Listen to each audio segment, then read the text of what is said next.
Good morning, dear students.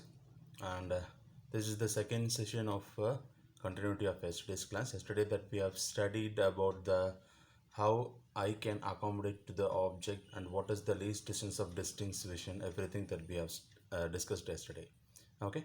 So as a continuity, as you can see here, the near point may be as close as about 7 to 8 centimeter for children 10 years of age, and may increase as much as 200 centimeters at 60 years age. What is meant by that 60 years age? That means as we grow older, the ciliary muscle lost its elasticity, so that the power of accommodation may come down. For children, when it starts from children age of 10 years, it is 7 to 8 centimeters that they can focus. Okay, that is near point. And it will increase up to 200 centimeters when we grow to the age of 60 years. For a normal person, it is 25 centimeter. Okay, so this may be an important short answer type of questions that you may get it in the exams, so that you can see this clearly. So the near point may be close as about 7 to 8 centimeter for children of 10 years of age, and it increase up to 200 centimeter for 60 years of age. Okay, so the elderly person tries to read the book about 25 centimeters of eye. The image appears blurred, so that some people may take the book near to their eyes. Some people may see the book by keeping it certain distance. So this defect is called presbyopia. Presbyopia, you might have seen that the rectifying lenses can be used as bifocal length. That means on the top also there is one type of lens will be there. On the bottom there is convex type of lens will be there to for them to read.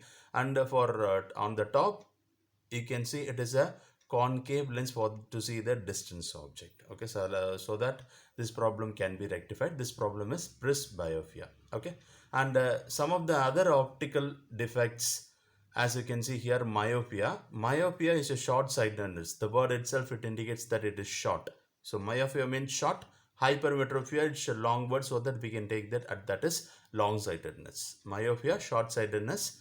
Hypermetropia, long sightedness. In myopia, the light from a distant object arriving at the eye lens may get converged a point in front of retina. It is captured in front of retina, not in retina. That is the defect here. So this type of defect is nearsightedness or myopia. Okay, this means that the eye is producing too much of converge in the incident beam. It is converging power is more. That is the basic problem over here. And as you can see here, the ray diagram, I'll show it to you. On the top, can you see this on the top? Just a moment. So on the top, as you can see here in this diagram, the image, instead of capturing in retina, it is captured before the retina. That is the problem which is happening over here. So to rectify this concave lens which is used over here, because of this concave lens, what will happen? The rays which is coming and hitting this lens, it is diverge and it is captured in the lens, so that the image, instead of capturing before the retina, it is captured on the retina. So the problem is getting rectified. So this is the ray diagram for defective eye and the corrective eye. Okay, next, hypermetropia is a long-sightedness. If the eye lens focuses the incoming light at a point behind the retina, that is before the retina, myopia. Behind the retina, the problem is hypermetropia. Okay, as you can see here, instead of the image which is captured in retina, it is captured behind the retina. This is the problem. So to rectify this, what is the lens which is used over here? Convex lens. So convex lens, if we use, means the image exactly captured in retina. Okay, so this is the diagram for hypermetropia. And after that, if you see, we have already I told you about this astigmatism, right? So astigmatism is the problem, which is the irregular shape of the cornea is the main problem over here. This is the defect in astigmatism. Astigmatism, this is occurs when the cornea is not spherical in shape. some alignment, that means not in a spherical in shape, some irregular shape will be there in the cornea. Okay, for example, the cornea should have larger curvature in the vertical plane in the horizontal plane. Okay, that is the problem over here. And as you can see here in astigmatism, the object which is captured over here is square in shape and the lines are clear.